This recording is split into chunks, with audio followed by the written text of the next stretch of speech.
बिस्मिल्लाहिर्रहमानिर्रहीम। अस्सलाम दोस्तों, मैं हूं कमरान। आज की इस वीडियो के अंदर मैं आपको मिनी टूल पार्टीशन विज़ार्ड के बारे में बताऊंगा। इसको आप बेस्ट डिस्क मैनेजमेंट सॉफ्टवेयर भी कह सकते हैं।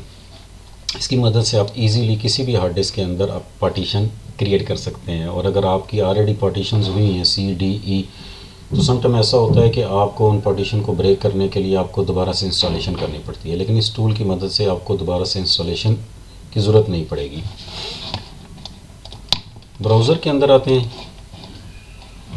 यहाँ आपने मिनी टूल पार्टीशन विज़ार्ड,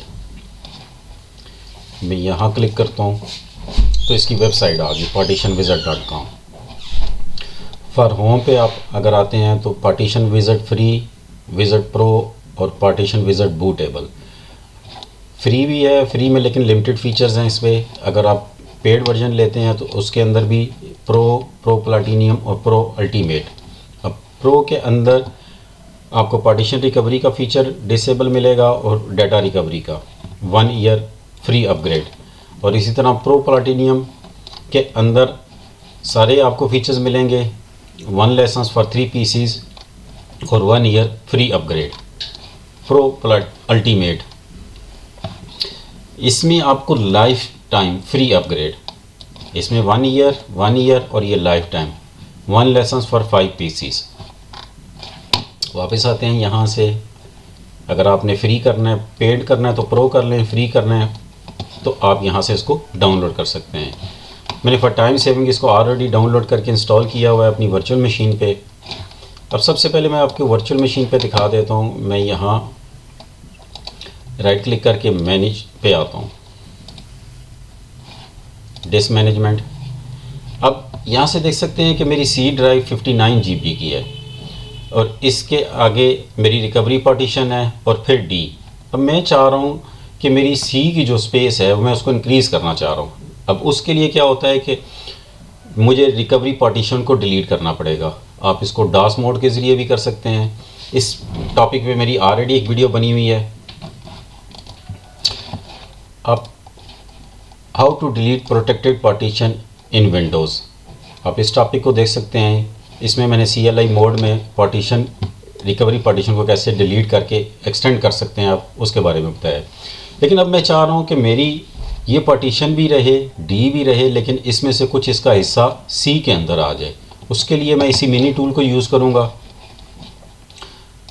अब मैं इस मिनी टूल पे आ जाता हूँ। मैंने क्योंकि इसको ऑलरेडी इंस्टॉल किया हुआ है, अब ये मेरी सी शो कर रहा है। अब मैंने इसको एक्सटेंड करना है। एक्सटेंड करने से पहले मैं इसके फीचर्स के बारे में बता देता हूँ। सबसे ऊपर आप देख सकते हैं data recovery, partition recovery, disk benchmark, space analyser और डुप्लीकेट क्लीनर्स। इसी तरह बूटेबल मीडिया अगर आप बनाना चाहते हैं तो यहाँ से आप बूटेबल मीडिया बना सकते हैं। मैनुअल पे क्लिक करेंगे तो ये इसकी वेबसाइट पे ले जाएगा आपको। विज़ार्ड पे है माइग्रेट OS टू SSD और HD विज़ार्ड। अगर आप यहाँ क्लिक करते हैं तो I would like to replace my system disk with another hard disk, आप उससे भी कर सकते हैं। I would like to copy my operating system to another hard disk and keep the original hard disk in my computer। मतलब आप इसको migrate कर सकते हैं अपनी हार्ड डिस्क को। मेरी जो कि डी लगी हुई है इसके साथ तो फ़ौरन ये शो कर देगा। यहाँ से इस पे ये इसकी select destination disk automatically select हो जाएगी। अगर आपकी मल्टीपल है तो आप यहाँ से खुद से सेलेक्ट कर सकते हैं। फ़िलहाल मैं इसको नहीं कर रहा। इसी तरह copy disk wizard, copy partition wizard है, चेंज पार्टीशन, अगर इसके नीचे move, resize partition, extend partition, merge partition, split partition. अब मैं सिंपल इस पे रख के इसको एक्सटेंड करना है। मैं यहाँ से एक्सटेंड पे क्लिक करता हूँ तो अब यहाँ से देख सकते हैं ये डी को शो कर रहा है क्योंकि ये एक ही हार्ड डिस्क है। क्योंकि मेरी ये दूसरी जो हार्ड डिस्क ये एक अनदर हार्ड डिस्क है, इसके यहाँ शो नहीं करेगा ड्रॉप मेन्यू में। अब ये मुझे शो कर रहा है ये 40 GB, यहाँ से आप देख सकते हैं 40 GB। अब यहाँ से मैं इसको सिलेक्ट कर सकता हूँ मुझे कितनी स्पेस चाहिए अपनी सी के लिए। सपोज़ मैं इसमें से कर देता हूँ 20 GB। अगर मैं सारा करना है तो मैं यहाँ से फुल कर दूँगा। अगर मैंने कुछ पोर्शन इसका करना है, लाइक मैं इसको 20 कर लेता हूँ, ये 20 GB, और यहाँ से इसको ओके करता हूँ। सिलेक्ट कर लिया। अब इसके बाद मैंने यहाँ से इसको अप्लाई करना है। अप्लाई करता हूँ, येस करता हूँ। अब ये क्या करेगा, डी का हिस्सा रैदर देन कि मैं इस रिकवरी पार्टीशन को पहले डिलीट करता CLI मोड से, अब ये खुद से यहाँ से इसका 20 GB इसमें ऐड कर देगा। ऐड करने के बाद एक दफ़ा रीस्टार्ट होगा।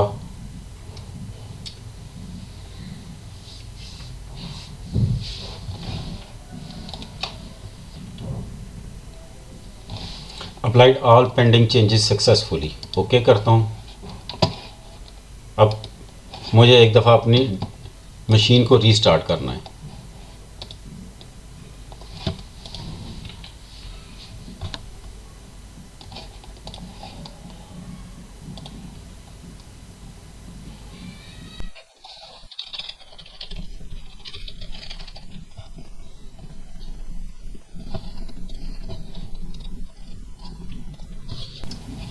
इसको माई कंप्यूटर को ओपन करता हूँ मैं, और यहीं से मैं राइट क्लिक करके इसको मैनेज पे क्लिक करता हूँ।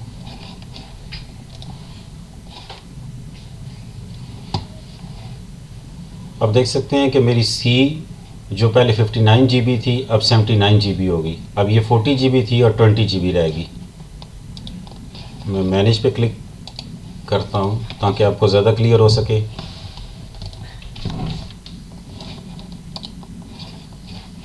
डिस्क मैनेजमेंट,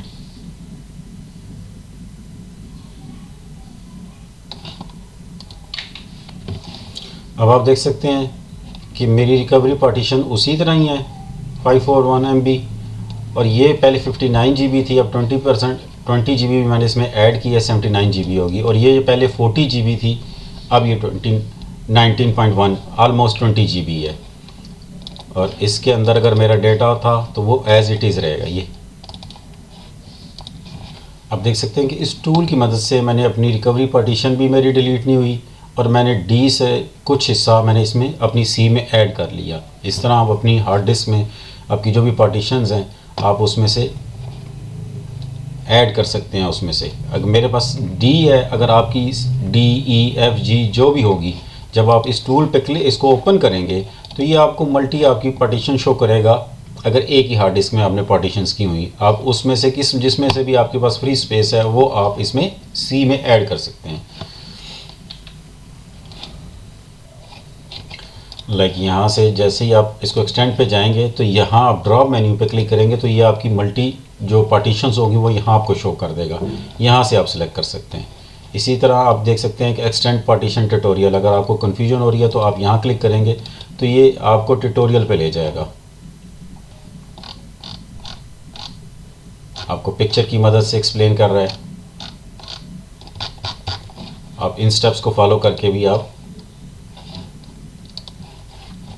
एक्सटेंड पार्टीशन को कंप्लीट कर सकते हैं। ये टूल जितना छोटा है उतना ही कारआमद है। आपका टाइम सेव हो जाता है और आपका काम इजी हो जाता है।